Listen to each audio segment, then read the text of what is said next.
ఏమంటారు సంఘం ఎన్ని రకాలుగా నిందిస్తారు. అలాంటి నిందలు కూడా ఎన్నో పడి ఉంటారు వాళ్ళు చాలా రకాలుగా. ఆ నిందల్లో ఆ అవమానాల్లో కూడా దేవుడు మాత్రం విడిచిపెట్టలేదు, సేవను విడిచిపెట్టలేదు. సో అట్లా చేస్తూ ఉన్నప్పుడు ఈమెలో ఉన్న భక్తి ఏంటంటే మనం నేర్చుకునేది చాలా విశ్వాసం. మనం ఏమైనా అబ్రహాంతో కనుక పోల్చుకుంటే, అబ్రహాము శారాని కనుక పోల్చుకుంటే, శారా తొందరపడి ఏం చేసిందో చెప్పండి. నమ్మడం కాదు, వెరీ గుడ్. అది ఆమె తొందరపడి నాకు పిల్లలు లేరు కాబట్టి నువ్వు ఆగురితో వెళ్ళు, ఆగురు నాకు పిల్లలు ఇస్తుంది అని. అంటే అలాంటి పని ఏం చేయలేదు. ఆమెలో ఉన్న గుడ్ క్వాలిటీ మనం చూస్తున్నాం. వృద్ధులైపోయారంట, 90 ఏళ్ళు దాదాపు పైకి వచ్చినాయంట. అట్లాంటి పరిస్థితిలో కూడా ఆయన తర్వాత అబ్రహాం ఏం చేశాడు, శారా వెళ్ళమనగానే వెళ్ళాడు. చాలామంది అంటే వాళ్ళతో కంపేర్ చేసుకున్నాం. అలాగే ఈమె ఏం చేసింది అంటే ఆ భర్తకు అలాంటి సలహా ఇవ్వలేదు, ఈమె కూడా అలాంటి ఆలోచనలోకి వెళ్ళలేదు. సేవకురాలుగా, మీరంతా సేవకులు కాబట్టి సేవకురాలు కాబట్టి. సో అంటే ఏంటి, ఆ మంచి లక్షణం విశ్వాసం దేవుడు ఎప్పటికైనా ఇస్తాడు. ఒకవేళ ఇవ్వకపోయినా పర్వాలేదు. షడ్రక్ మేషక్ అబేద్నెగోలు అదే చెప్పారు, రక్షిస్తాడు దేవుడు, రక్షించకపోయినా పర్వాలేదు. అంటే అంత అచంచలమైన విశ్వాసం అనమాట. తర్వాత ఈమె గర్భంలో ఉన్నటువంటి బిడ్డ గురించి ఎప్పుడో వాగ్దానం చేశాడు దేవుడు, నీకు బిడ్డను ఇస్తాను అని. కానీ అది చాలా టైం పెట్టింది. ఇలా దేవుడు ఇస్తానన్నాడుగా, అలాగే ఓకే ఎప్పటికైనా ఇవ్వండి అనేటువంటి గొప్ప నమ్మకం ఉంది. అలా నమ్మకంతో ఆ బిడ్డల విషయంలో చాలా ముందుకెళ్ళిపోయారు. ఆ తర్వాత ఇక్కడ ఈమె మరియతో పోల్చుకున్నాం. ఈమె బంధువురాలే మరే బంధువురాలు ఎలిజబెత్ అని మనకు తెలుసు. అసలు అంటే మనం చదువుతాం. ఆ బంధువురాలైనటువంటి ఇక్కడ 2 విషయాలు మనం చూస్తాం. మరేమో పెళ్లిగాని అమ్మాయి, ఈమెమో వృద్ధురాలు. కానీ ఈమె గర్భాన్ని దేవుడు ముందుగా తెరిచి ఆ తర్వాత మరియని తీసుకొచ్చాడు. ఈ మరి ఏం చేసింది అంటే, ఈ మరీకేంటి చిన్నది, ఆమెకి ఎక్స్పీరియన్స్ లేదు. అందుకని ఎవరిని అడగాలి, ఎక్కడికి వెళ్ళాలి, నేను ఇదేంటి దేవదూత ఇలా చెప్పింది నాకు ఎలాగూ అని చెప్పేసి భయపడి జనరల్గా ఏం చేస్తారు, పెళ్ళైన కొత్తల్లో పిల్లలు పెద్దవాళ్ళని అడుగుతారు, అంతే కదా, తెలిసిన విషయం నాకు. పెద్దవాళ్ళని అడిగి నమ్మ నాకు ఇలా ఉంది అలా ఉంది అట్లా ఉందని చెప్తారు. అలా చెప్పుకోవడానికి ఆ రోజుల్లో ఎవరు లేరేమో తెలియదు. అందుకని ఏం చేసింది, ఈమె ఎలిజబెత్ దగ్గరికి వెళ్ళింది. అంటే ఇక్కడ ఉద్దేశం మనకి ఏమర్థం అవుతుందంటే, ఎలిజబెత్కి జకర్యాకి అన్ని రోజులు ఎందుకు ఇవ్వలేదు పిల్లలు అంటే, దేవుడంట ఒక రక్షణ కార్యం చేయడానికి పాత నిబంధన అయిపోయిన తర్వాత 400 సంవత్సరాలు గ్యాప్ వచ్చింది. అప్పుడు కొత్త నిబంధన స్టార్ట్ అయింది. అప్పటి వరకు దేవుని దర్శనం లేదంట అసలు. అప్పటి వరకు దేవుని దర్శనం లేదు. కానీ ఏమైంది, ఆ 400 సంవత్సరాలు అయిపోయిన తర్వాత క్రొత్త నిబంధన రాగానే వీళ్ళు ప్రత్యక్షం. సో అప్పుడు ఈ మరి నెక్స్ట్ 2వ అధ్యాయంలో ఎవరు ఉంటారు, కన్యైన మరియ. ఈ ఫస్ట్ అధ్యాయంలోనే ఉంటుంది. ఈ మరియ పుట్టాలి. అసలు మామూలుగా ఎలిజబెత్ గర్భం ధరిచినప్పుడంట అసలు మరియ అనే అమ్మాయి ఉందో లేదో కూడా తెలియదు అంట. అట్లాంటి పరిస్థితుల్లో దేవుని యొక్క ప్లాన్స్ చూడండి, ఆయన ఉద్దేశాలు, ఆయన తలంపు ఎట్లుంటాయండి. కొన్నిసార్లు మనం పిల్లలు పుట్టకముందే మా పిల్లడు అలా అవ్వాలి ఇలా అవ్వాలి అట్లా అనుకుంటాం, మా పిల్లలు ఇలా ఉండాలి. కానీ ఆయన తర్వాత కాలక్రమంలో కొన్ని బాధలు, కొన్ని సమస్యలు వస్తున్నప్పుడు దేవుడు ఏంటి నేను ఎట్లా అనుకుంటే ఎట్లా చేస్తున్నాడు, నేను ఒకటి అనుకుంటే ఒకటి అయింది ఏంది, ఇంక ఇది నెరవేరదేమో, ఇంక ఇది జరగదేమో అని అనుకుంటాం. కానీ అంటే దేవుడు ఒకసారి ప్రమాణం చేశాక మన ప్రార్థన మొదటి దినానే వింటాడంట. ఆ తర్వాత ఆయన జవాబు ఇవ్వడానికి ఆయన చిత్తమైన సమయంలో జవాబిస్తాడు. సో ఒక విశ్వాసం కలిగి మనము ఉండాలి. అంటే ఇది సేవ చేసే ఆమె గురించే, ఇది ఎలిజబెత్ గురించి, సేవకురాలు, గొప్ప సేవకురాలు. సో మనం కూడా ఏం చేస్తామంటే సేవకురాలు కొన్నిసార్లు చాలా కృంగిపోతాం, చాలా ఇబ్బంది పడతాం, బాధపడతాం. దేవుడు ఏంటి జవాబు ఇవ్వట్లేదు కానీ దేవుడు ఒక దినాన్ని వచ్చే వరకు దేవుడు తప్పకుండా సమాధానం ఇస్తాడు అనేటువంటి గట్టి విశ్వాసం, నమ్మకం ఉండాలి. ఇది ఈమెలో మనం నేర్చుకునేది. అంటే ఈమె ఎలిజబెత్ని యేసు ప్రభువుల వారి పుట్టుకి, అంటే యోహాను యేసు ప్రభువుల వారి పుట్టుకి కంపేర్ చేసినప్పుడు, పోల్చినప్పుడు వీళ్ళిద్దరికి దగ్గర సంబంధం ఉన్నది.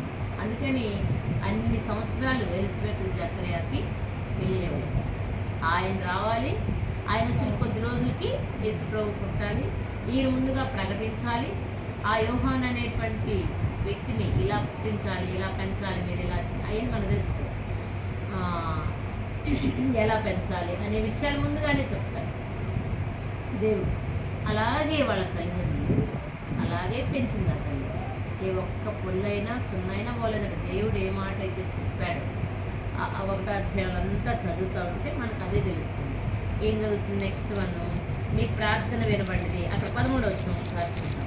అప్పుడు ఆ దూత అతనితో, జకర్యా భయపడకు, నీ ప్రార్థన వినబడింది, నీ భార్య అయిన ఎలిజబెత్ నీ కుమారుని కంటే అతనికి యోహాన్ అని పేరు పెట్టావు. అది ప్రభు దృష్టికి గొప్పవాడై, అతని ప్రభు దృష్టికి గొప్పవాడై ద్రాక్షరసాన్నైనా మద్యన్నైనా తల్లి గర్భమును మొదలుకొని అది పరిశుద్ధాత్మతో నిండుకొని వాడై ఇశ్రాయేలీలో అనేకులను ప్రభు అయిన వాడు. అక్కడ వాగ్దానం ఏంటి? అనేకుల్ని ప్రభు అయి చెప్పాలి. అంటే పుట్ట లాస్ట్ కొన్నిసార్లు చూడండి, చాలా సంవత్సరాల తర్వాత పిల్లలు పుట్టిస్తే వాడు పెంచలేక, వాడు పెద్దోడ ఈ మాట వెనక, అబ్బాయి ఇన్ని సంవత్సరాలకి ఎందుకు పుట్టాడు అని ఆయన ఈయన మాట వింటలేదని ఎంతో బాధపడతాం. ఆ అనుభవం చాలామంది నాకు చెప్తుండే. కానీ ఈయన తల్లి గర్భంలో ఉన్నప్పుడే వాగ్దానం చేసినటువంటి రీతిగా తప్పకుండా తల్లి పెంచింది. ఆ పెంచినట్టు కుమారుడు పెరిగాడు.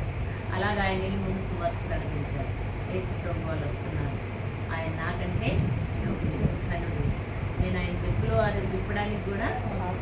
ఇప్పుడు చూడండి, ఇక్కడ ముందుకు కనుక వెళ్తేనంట, ఇక్కడ 8వ తరగతి ఆయన ఉంటే ఎప్పుడు వచ్చింది?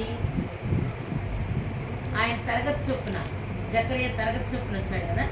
జకర్యా తన తరగతి ఎన్నో తరగతి? ఆయన 8వ తరగతి. అంటే తనకంటే వాళ్ళ కుటుంబానికంటే ముందు 7 తరాల నుంచి సేవకులు అంట, యాజకులు.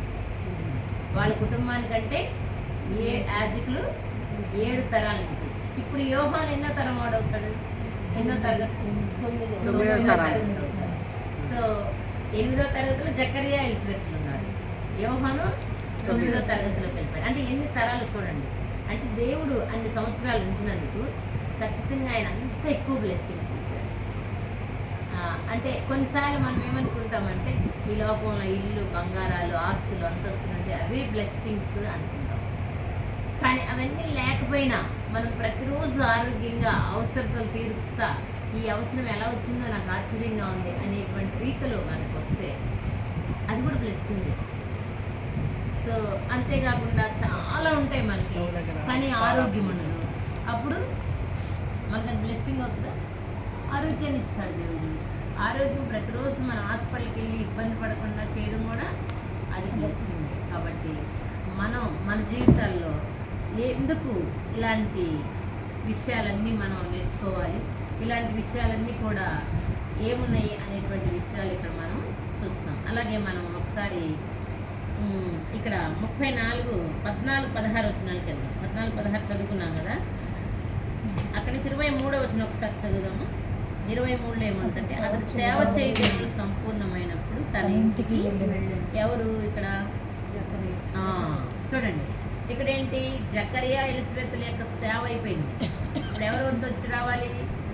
యోహాను వంతు రావాలి. అంటే సంపూర్ణమైనప్పుడు, అంటే ఆయన కంప్లీట్గా సేవ చేశారు. చాలామంది కొంతమంది సేవకులు చెప్పారు ఆయన గురించి, వాళ్ళ గురించి. అంటే వాళ్ళిద్దరిలో ఎవ్వరు కూడా తప్పిపోలేదంట. లాస్ట్ వరకు విశ్వాసాన్ని కోల్పోలేదు, ప్రార్థన చేయడం ఆపలేదు. వాళ్ళ జీవితకాలంలో ఎన్నో తరాలు వచ్చి ఉంటాయి కదా. ఎంతో మంది కోసం ప్రేర్ చేసి ఉంటారు. వాళ్ళకి పిల్లలు పుట్టారు, మళ్ళీ ఇంకొకరికి పిల్లలు చేశారు, వాళ్ళకి పిల్లలు పుట్టారు. కానీ వీళ్ళకి మాత్రం పుట్టకపోతే ఎంత బాధాకరమైన విషయం. అయినా ప్రభానికి ఇస్తాం, అయిపోయినా పర్లేదు. అంటే అన్ని సంవత్సరాలు వెయిట్ చేయడం వలన దేవుడు ఒక శ్రేష్టమైన దాన్ని ఇచ్చాడు.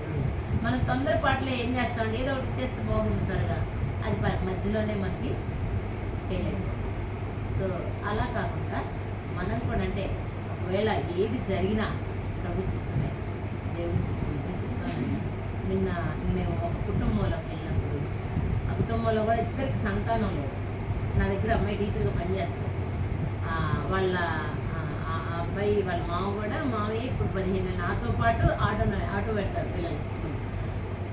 నేను కుటుంబ ప్రార్థన పెడుతున్నాం మేడం, రండి మీరు కూడా ప్రేయర్కి అంటే, సరే ఓకే. నేనేదో ఒక 5-6 ఏళ్ళు అయిందేమో పెళ్ళి అయ్యి అనుకున్నాను. 11 ఏళ్ళు అయిందంట. నేను మర్చిపోయాను అనుకుంటా. అప్పటి నుంచి తెలుసు కానీ 11 ఏళ్ళు అయిందంటే అప్పుడు కొంచెం 12 సంవత్సరాల నుంచి పిల్లలు లేరా అనుకున్నా. కానీ దేవుడు ఇస్తాడు అని. అయితే ఆ పాస్టర్ గారు చేస్తున్న ప్రార్థన ఏంటంటే, దేవా డిసెంబర్ కల్లా నువ్వు ఇవ్వాలి, నువ్వేదో ఒకటి కార్యం చేయాలి, కన్సీవ్ అవ్వాలి అంటున్నాను. నేనేమని ప్రార్థన చేశాను, నీ చిత్తమైన ఆ తర్వాత ఒక అబ్బాయిని ఇస్తున్నావు, అబ్బాయిని ఇవ్వాలి అని. అంటే ప్రవచించడం మంచిది, అయితే అది దేవుని చిత్తం ప్రకారం జరగాలి, ఆయన ఇష్టం వచ్చినట్లు ఆయన ఇష్టమైన బిడ్డను ఇవ్వాలి అంటే అది మనకు ప్లస్. అంటే మనం కొన్నిసార్లు ఏం చేస్తాం, మనకేదో ఇష్టం, ఇంకొక సేవకుడు చెప్తారు, మనమంట తెల్ల పేపర్ మీద అన్నీ రాసేసుకొని దేవుని సంతకం పెట్టేమంటాం. అంటే ఏంటి, నాకు ఇష్టమైనవన్నీ నేను రాసుకున్నాను, నువ్వు సంతకం పెట్టి ప్రభా, నీకు నువ్వు చేయాల్సిందే, ఇది నువ్వు తప్పకుండా చేయాల్సిందే అని కమాండ్ చేస్తాం, ఆర్డర్ వేసేస్తాం దేవుడికి. అలా చేయకూడదు. మనం ఏం చేయాలి, వైట్ పేపర్ మీద సంతకం పెట్టి, తండ్రి నువ్వే రాయ్యా నా జీవితం ఏం కావాలో, ఏమేం పాయింట్స్ నాకు అవసరమో, ఏది నా జీవితానికి అవసరమో అని ఆయన రాయమని వదిలేయాలి. సో అప్పుడు అది ఏమవుతుంది, మనకి దీవెన, అది మనకి బ్లెస్సింగ్. మనం రాసుకుంటే సరిపోతుంది మనకి అదనమాట. కాబట్టి అంటే వీలైనంత వరకు మనకు ఒకేసారి రాదు ఆ జీవితం. అంటే ఒక గంటలో, ఒక రోజులో, లేకపోతే ఒక నెలలో, సంవత్సరం వచ్చేది కాదు. కొన్ని సంవత్సరాలు మనం నలుగుతూ వెళ్ళాలి, మనం శ్రమపడుతూ వెళ్ళాలి, మనం కష్టపడుతూ వెళ్ళాలి. అప్పుడే ఏమవుతుంది, దేవుడు ఆ శ్రేష్టమైన దానిలోకి తీసుకెళ్తాను.